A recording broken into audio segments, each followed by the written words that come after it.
Permata TV YouTube Indonesia dengan bangga mempersembahkan sebuah storytelling kekinian abad ini, diangkat dari karya besar Esa Mintarja yang sangat populer di masanya, berlatar belakang kisah tanah Jawa masa lampau, tepatnya di penghujung kejayaan kerajaan tanah Jawa, dengan judul Kisah Api di Bukit Menoreh.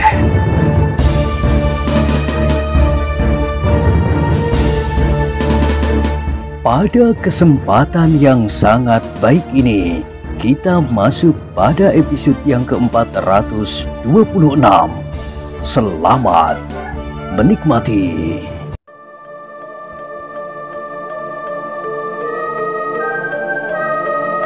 Pada episode sebelumnya telah diceritakan, dada Agung Sedayu berguncang mendengar kata-kata kakaknya. Tetapi ia mencoba untuk tidak mempersoalkannya di hatinya. Sudah lama mereka tidak bertemu, dan Agung Sedayu tahu benar bagaimana kakaknya sangat mengharap kedatangannya. Agung Sedayu adalah satu-satunya adiknya, satu-satunya saudaranya yang sejak kecil selalu dilindunginya, dibimbing dan diharapkannya untuk menjadi seorang anak muda yang baik. Kebanggaannya melonjak sejak Agung Sedayu berhasil memecahkan kungkungan ketakutan yang membalut jiwanya pada waktu itu. Pada waktu ia menitikkan darahnya untuk yang pertama kali di arena perang tanding melawan si Danti, meskipun ia masih belum berbuat sebaik-baiknya. Karena itu untuk sesaat Agung Sedayu tidak menjawab.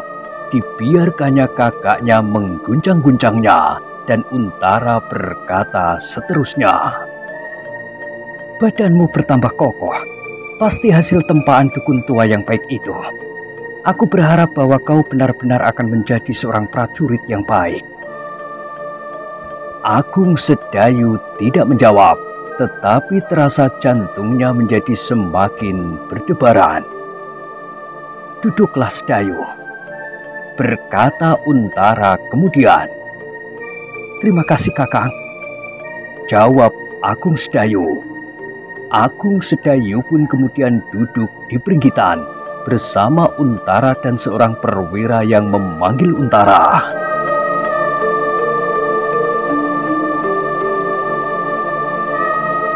"Inilah adikku yang aku katakan itu," berkata Untara kepada kawannya. "Iya, aku sudah bertanya kepadanya, dan ia mengatakan bahwa ia adalah adikmu. Ia memang mempunyai sifat-sifat aneh."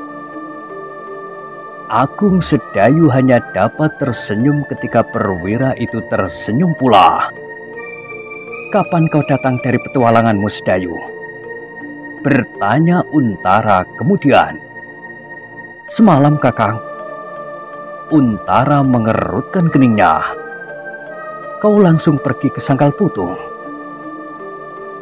"Iya, karena kami pergi bersama anak Ki Demang Sangkal Putung itu. Dan pagi-pagi aku sudah berangkat dari Sangkal Putung kemari. Tetapi aku tiba-tiba saja ingin melihat rumah Ki Tanumetir, sehingga aku agak siang juga sampai di sini." Untara mengangguk-anggukkan kepalanya, dan tanpa diduga oleh Agung Sedayu, Untara berkata, "Dan kau memerlukan berkelahi juga sebentar?" "Oh, laporan itu sudah aku dengar." Agung Sedayu terdiam sejenak. Begitu cepat laporan itu sampai kepada kakaknya, ia tidak melihat seorang pun yang melaporkannya, dan ia sendiri pergi berkuda. Tetapi ternyata laporan itu datang lebih dahulu daripadanya. "Kau heran dari mana aku mendengar?" Agung Sedayu menarik nafas dalam-dalam. "Kami mempunyai jaring-jaring yang rapi di segala bidang, hubungan yang cepat dan pengawasan yang rapat. Itulah sebabnya setiap persoalan segera sampai kepadaku. Meskipun kau berkuda, tetapi seseorang yang berjalan memintas lewat pekarangan akan datang lebih dahulu daripadamu. Agung Sedayu mengangguk-angguk. Tetapi kau sudah bersikap benar. Prajurit-prajurit muda itu memang perlu mendapat peringatan. Agung Sedayu menarik nafas dalam-dalam. Ternyata kakaknya tidak marah kepadanya dan tidak menghubungkan persoalan itu dengan persoalan-persoalan lain yang sebenarnya memang tidak mempunyai hubungan apapun. Sejenak kemudian, beberapa orang perwira pembantu Untara pun datang menemui Agung Sedayu pula. 2 orang yang sudah setengah umur, sedang 2 orang yang lain masih muda. Tetapi Agung Sedayu tidak melihat perwira yang bersikap acuh tidak acuh kepadanya. Setelah memperkenalkan diri mereka masing-masing, maka perwira itu pun segera bertanya beberapa hal tentang tamunya, dan mau tidak mau, pembicaraan mereka pun berkisar pada perjalanan Agung Sedayu, dan tanpa dapat menghindar lagi, mereka sampai juga pada daerah yang sedang dibuka itu.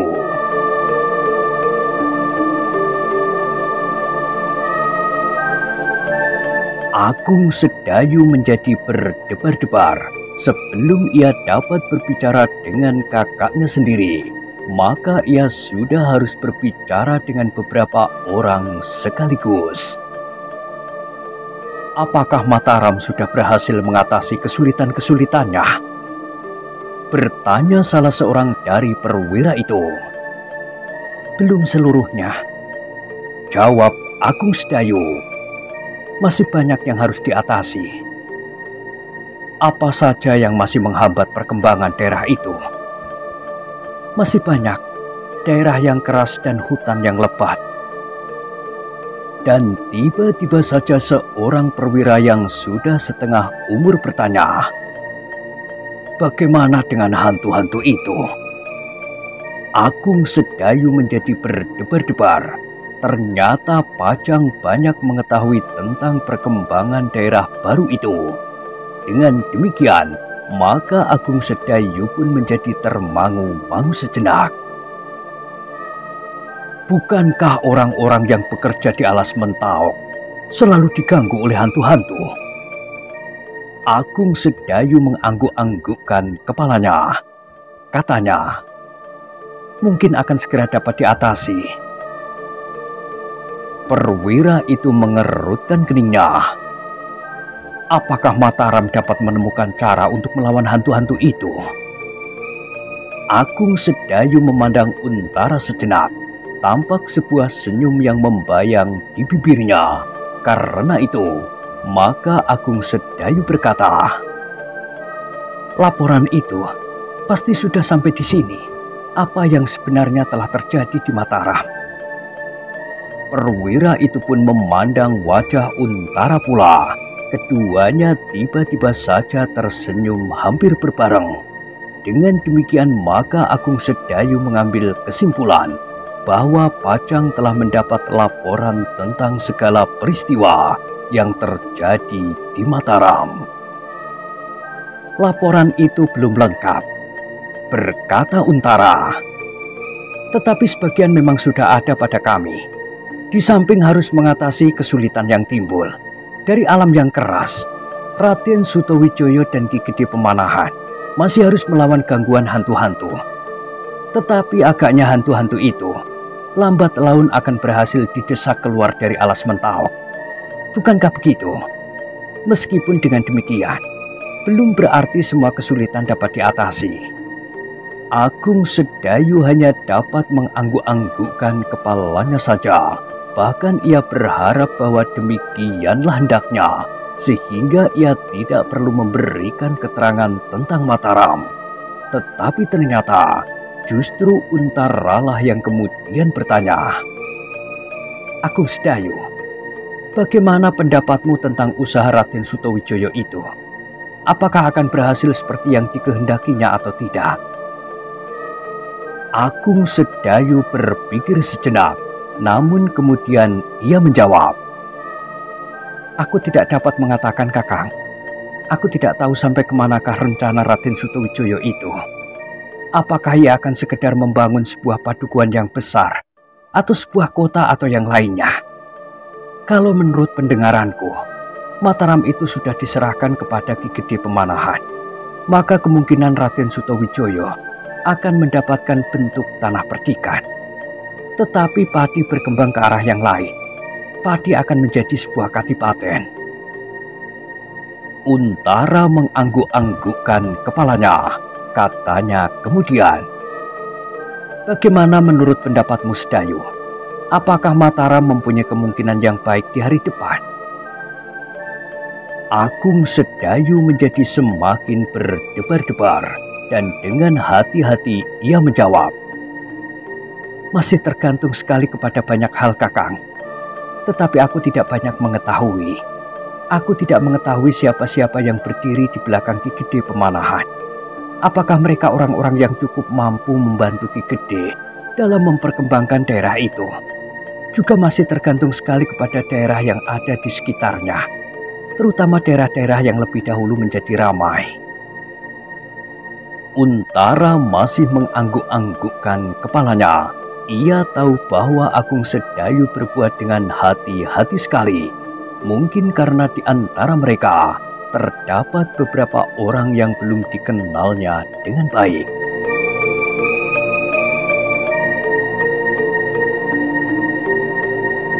Tetapi tanpa diduga-duga oleh Agung Sedayu itu, Untara berkata, "Mudah-mudahan Ki Gede berhasil menundukkan alam yang keras itu.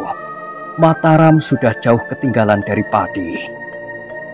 Sejenak Agung Sedayu terpukau oleh kata-kata itu. Sama sekali tidak ada tanda-tanda ketegangan di dalam diri Untara menilik dari kata-katanya itu. Namun demikian Agung Sedayu pun sadar bahwa kakaknya memiliki ketajaman sikap dan tanggapan. Sekali terloncat kata-katanya yang agak menjorok terlampau jauh, maka akan terbukalah pembicaraan mengenai Mataram dengan agak mendalam. Karena itu, Agung Sedayu berusaha membatasi pembicaraannya itu dalam batas-batas penglihatannya yang dangkal. Ia berharap bahwa hal-hal yang mendalam itu kelak gurunya lah yang akan memberikan penjelasan. Namun demikian, Untara berkata selanjutnya, "Mudah-mudahan Mataram segera menjadi besar dan membuktikan pula bahwa Mataram ditangani oleh bekas senopati tertinggi di Pajang bersama putra angkat Sultan Pajang. Sehingga dengan demikian, Pajang akan menjadi semakin mantap dan tegak kembali setelah mengalami guncangan-guncangan yang keras." Agung Sedayu menarik nafas dalam-dalam. Ia dapat menangkap ungkapan kata-kata Untara. Bagaimanapun juga, memang tampak batas yang kabur. Tetapi agaknya Untara bukan seorang yang bersikap keras terhadap perkembangan daerah baru itu. Tetapi Agung Sedayu tetap berhati-hati di dalam setiap pembicaraan. Ia berusaha mengelakkan persoalan-persoalan yang dapat melibatnya dalam pembicaraan yang mendalam.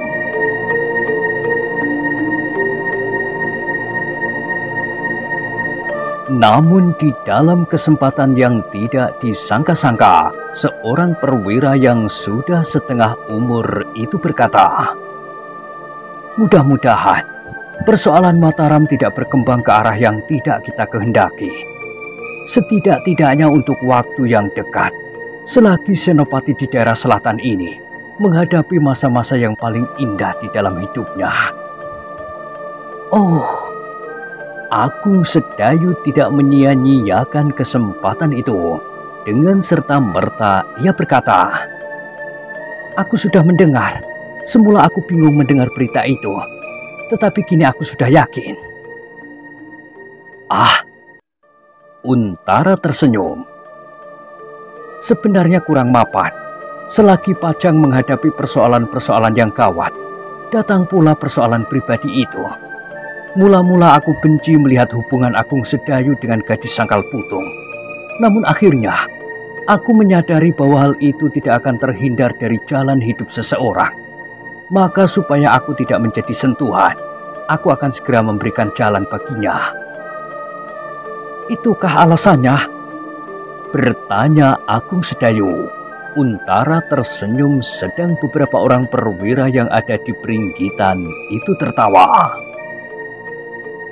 Memang salah satu dari sekian banyak alasan adalah itu, jawab Untara.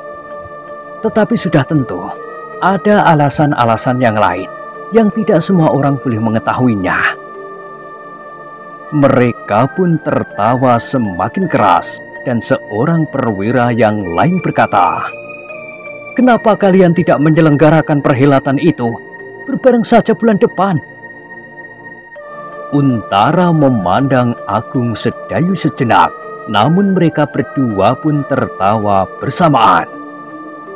Aku menyangka bahwa Kakang Untara tidak akan pernah dekat dengan seorang gadis, tetapi pada suatu saat ia telah berpacu mendahului aku, berkata Agung Sedayu sambil tertawa pula.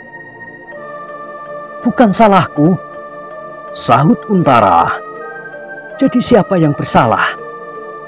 Paman Widura. Oh, Agung Sedayu mengerutkan keningnya. Barulah ia teringat kepada pamannya itu. Meskipun sejak dari Sangkal Putung, ia sudah berhasrat untuk mengunjunginya. Karena itu, maka Agung Sedayu pun berkata, "Aku akan menengok Paman Widura. Apakah ia ada di rumah atau Paman ikut di dalam kesatuan Kakang Untara ini?" Untara mengerutkan keningnya. Jawabnya, "Paman Widura merasa telah terlampau tua untuk menjadi seorang prajurit. Karena itu kini ia telah mengundurkan dirinya."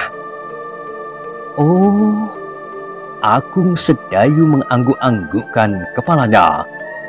Sedang perwira yang telah setengah umur itu pun berkata, "Mungkin umurnya belum setua aku. Ia lebih muda 1 atau 2 tahun daripadaku. Tetapi beberapa waktu berselang, ia telah mengundurkan diri. Bahkan rasa-rasanya seperti dengan tiba-tiba saja." Agung Sedayu masih mengangguk-anggukkan kepalanya. Pamannya adalah seorang prajurit yang baik. Tetapi pada suatu saat, ia memang wajar merasa bahwa tugasnya telah selesai. Ia mengharap anak-anak mudalah yang akan melanjutkan tugasnya, berkata perwira itu. Ia berbangga bahwa kemenakannya telah menjabat sebagai seorang senopati yang terpercaya.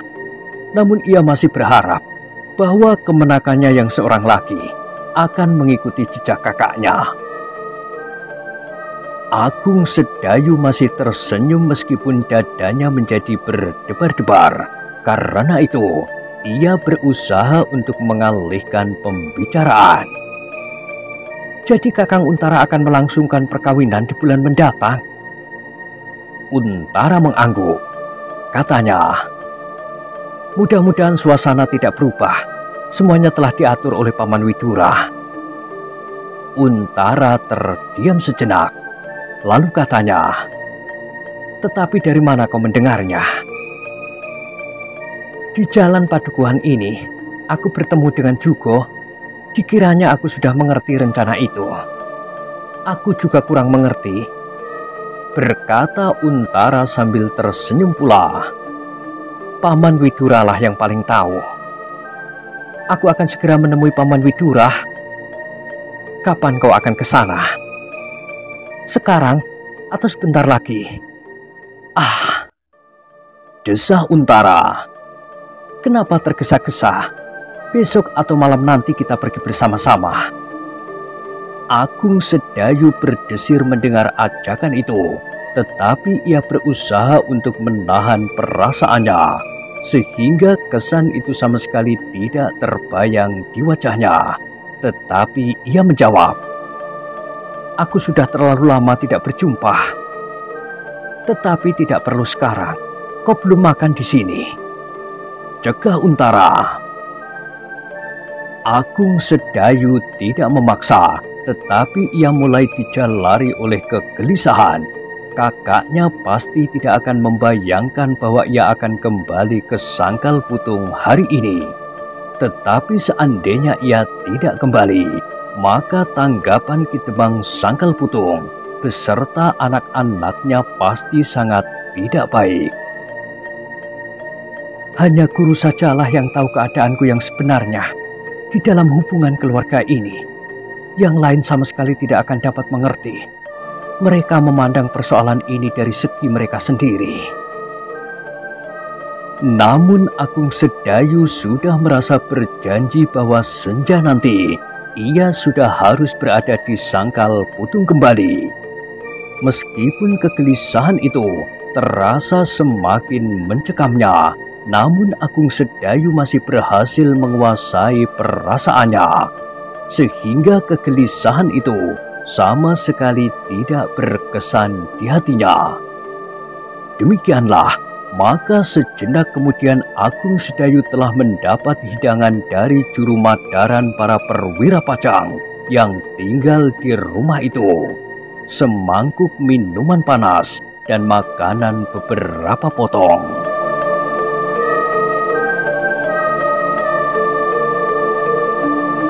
Namun dalam pada itu, selagi tangannya menyuapi mulutnya dengan makanan itu, Agung Sedayu masih juga berpikir bagaimana caranya ia nanti minta diri dan memaksa kembali ke Sangkal Putung. Kalau saja aku tidak datang kemari, berkata Agung Sedayu di dalam hati. Namun dijawabnya sendiri, Kakang Untara akan marah kepadaku kalau ia tahu bahwa aku tidak segera menemuinya setelah aku datang di Sangkal Putung. Dan apalagi hatiku pasti akan selalu digelisahkan oleh bayangan kabur yang membatasi Pajang dan Mataram. Ternyata Kakang Untara tidak bersikap keras, jauh berbeda dari bayanganku semula. Namun yang paling mencemaskan adalah justru harapan Kakang Untara bahwa Mataram akan merupakan tiang yang dapat memperkokoh tegaknya Pajang. Selain itu juga harapan Kakang Untara bahwa aku akan menjadi prajurit Pajang pula. Karena kesibukan mulut mereka yang ada di Pringgitan itu mengunyah makanan, maka mereka pun terdiam untuk sejenak. Tetapi justru karena mereka diam itulah, angan-angan Agung Sedayu telah mengembara. Namun tiba-tiba, para perwira yang ada di Pringgitan itu berpaling ketika mereka mendengar pintu bergerit. Seorang perwira yang lain telah muncul dari balik daun pintu. Sejenak ia berdiri diam memandang setiap orang yang ada di Pringgitan itu. Perwira itu adalah perwira yang acuh tidak acuh terhadap kehadiran Agung Sedayu. "Oh," berkata Untara kemudian, "Kemarilah, duduklah Adi Ronojoyo." Agung Sedayu mengerutkan keningnya. Perwira itu ternyata bernama Ronojoyo. Ronojoyo mengangguk-anggukkan kepalanya. Kemudian ia pun melangkah mendekat dan kemudian duduk pula di antara mereka. "Ini adalah adikku," berkata Untara. "Iya, aku sudah mendengarnya." "Oh, dari siapa kau mendengar?" "Dari anak itu sendiri. Ia berdiri di pendopo seperti seorang yang kehilangan akal. Karena aku belum pernah melihatnya, maka aku bertanya kepadanya. Ternyata ia adalah Agung Sedayu, adik Kakang Untara." Untara mengerutkan keningnya. "Ia adalah seorang pendukung berdirinya Mataram. Kedatangannya ditandai dengan pertengkaran. Ia sudah berkelahi dengan seorang prajurit anak buahku." Untara mengangguk-anggukkan kepalanya. Kemudian ia berkata, "Jangan kaget Sedayu. Kami yang tinggal di sini sudah mengenalnya baik-baik. Tetapi karena kau baru mengenalnya sekarang, kau wajib mengetahui bahwa Adi Ronojoyo sangat benci kepada orang-orang yang sedang sibuk membangun Mataram. Dan adalah sifatnya, kadang-kadang kata-katanya melontar tanpa kendali. Untara diam sejenak, lalu dipandanginya perwira yang bernama Ronojoyo itu. Sebenarnya aku juga tidak senang mendengar kata-kata itu. Bukan karena Agung Sedayu adalah adikku, tetapi tuduhanmu yang serta-merta bahwa setiap orang yang datang dari Mataram adalah pendukung berdirinya Mataram dapat menimbulkan salah paham siapapun yang datang. Tetapi aku tidak akan mengatakan begitu seandainya ia tidak dengan sengaja melawan dan menunjukkan kelebihannya dari seorang prajurit Pajang. Itu bukan kata-kata seorang perwira. Adalah picik sekali apabila kau segera menarik kesimpulan dari percekcokan itu untuk menentukan seseorang berpihak kepada Mataram, apalagi karena kau sudah mengetahui apakah sebabnya. Untara terdiam sejenak, lalu katanya, "Tetapi apakah keberatanmu seandainya Agung Sedayu atau katakanlah seseorang yang membantu berdirinya Mataram di Alas Mentawuk itu? Katakan, apakah keberatanmu?" Wajah perwira itu menjadi merah. Ia sama sekali tidak menyangka bahwa Untara akan menjawabnya langsung di hadapan para perwira yang lain. Itu bukan menjadi kebiasaannya. Namun kali ini, Ronojoyo berpendapat bahwa Agung Sedayu adalah justru adik Untara sendiri. Biasanya Untara tidak pernah membantah apabila ia memaki-maki orang-orang Mataram, termasuk Raden Sutowijoyo. Biasanya Untara hanya tersenyum dan berkata, "Sudahlah, jangan membuat dirimu sendiri menjadi sakit." Tetapi kini Untara langsung mencelanya.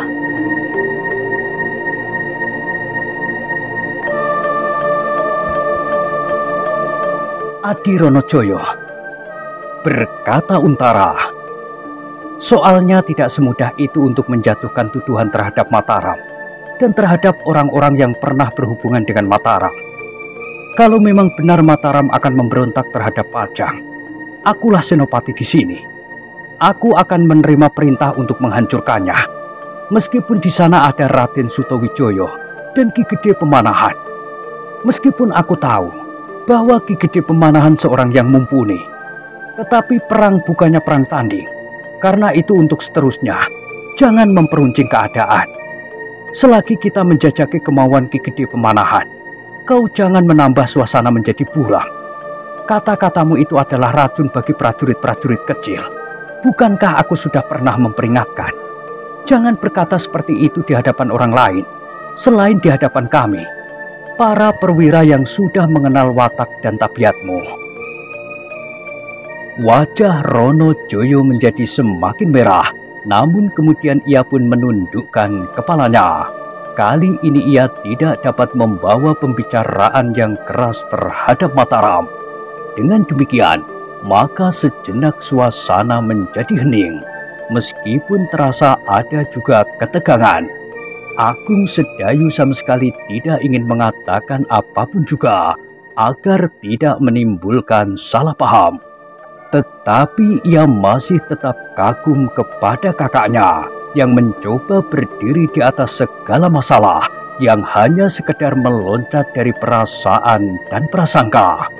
Sebagai prajurit ia memerlukan bukti-bukti untuk menentukan suatu keputusan yang bersifat menghukum, meskipun hanya sekedar dengan kata-kata.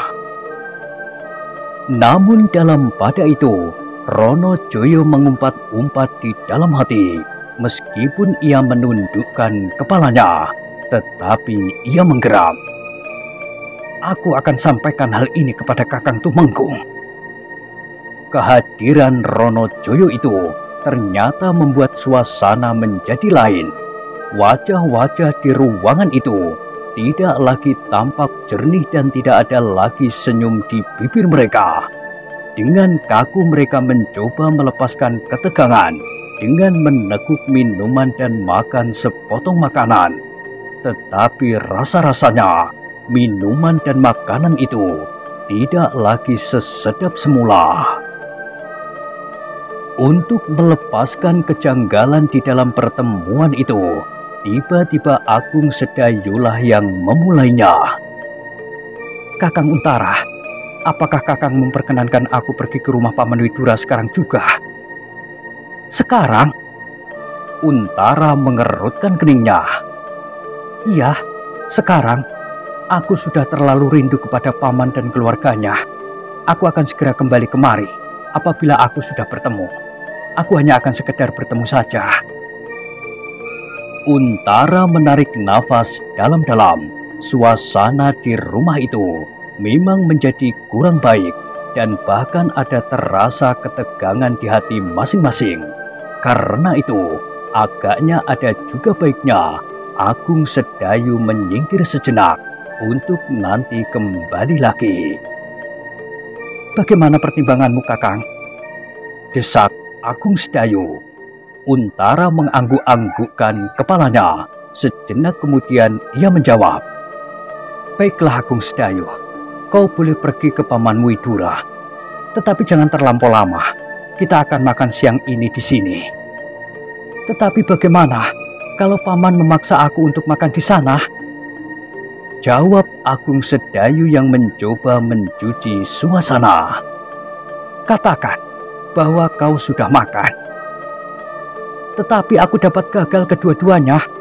Kepada Paman Widura aku berkata bahwa aku sudah makan. Tetapi kemudian ketika aku sampai di sini, aku tidak mendapat bagian lagi." Beberapa orang di antara mereka tersenyum, tetapi perwira yang bernama Ronojoyo masih menundukkan kepalanya. Ia sama sekali tidak acuh lagi atas semua pembicaraan. Hanya karena keseganannya kepada Untara sajalah, maka ia tidak pergi meninggalkan ruangan itu. "Jangan takut," jawab Untara kemudian. "Kami akan menyediakan makan buatmu. 2 orang prajurit akan menjaganya, supaya makan persediaanmu itu tidak dicuri orang." Agung Sedayu pun tersenyum pula, lalu katanya, "Kalau begitu aku minta diri, Kakang." Kemudian kepada perwira-perwira yang ada, Sedayu berkata, "Aku minta diri, nanti aku akan segera kembali. Aku hanya sekedar ingin bertemu lebih dahulu. Mungkin di kesempatan lain aku akan membicarakan hari-hari yang baik buat Kakang Untara. Bukankah hari itu masih belum ditentukan, meskipun di bulan depan?" "Ah," sahut seorang perwira yang lain, "tentu sudah, tetapi ada 2 atau 3 pilihan dari hari-hari terakhir di bulan depan. Bukankah begitu?"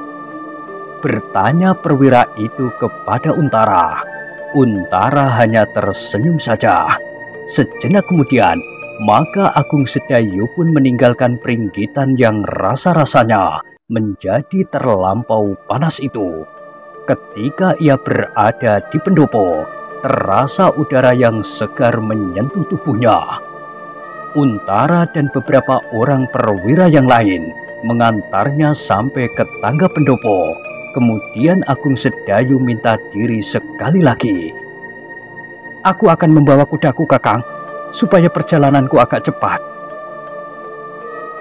"Ah, ada-ada saja kau Sedayu. Selagi kau menyiapkan kudamu, kalau kau berjalan kaki, kau sudah akan sampai," sahut Untara. Sambil tersenyum Agung Sedayu menjawab, "Tetapi aku kira masih lebih cepat di atas punggung seekor kuda." "Terserahlah," desis Untara. Agung Sedayu pun kemudian mengambil kudanya dan menuntunnya sampai ke luar regol.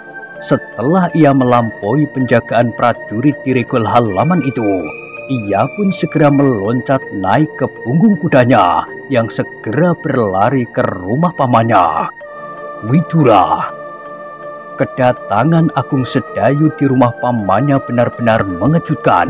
Seisi rumah menyambutnya dengan wajah-wajah yang cerah, seperti mereka menyambut anak sendiri. Bagi Widura dan keluarganya, Agung Sedayu memang seperti anak sendiri. Apalagi kini, Agung Sedayu bukan lagi anak cengeng, seperti ketika ia datang ke Sangkal Putung untuk yang pertama kali.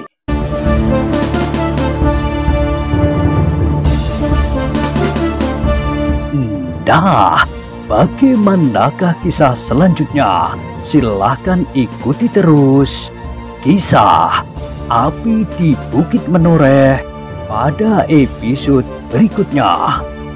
Sampai jumpa.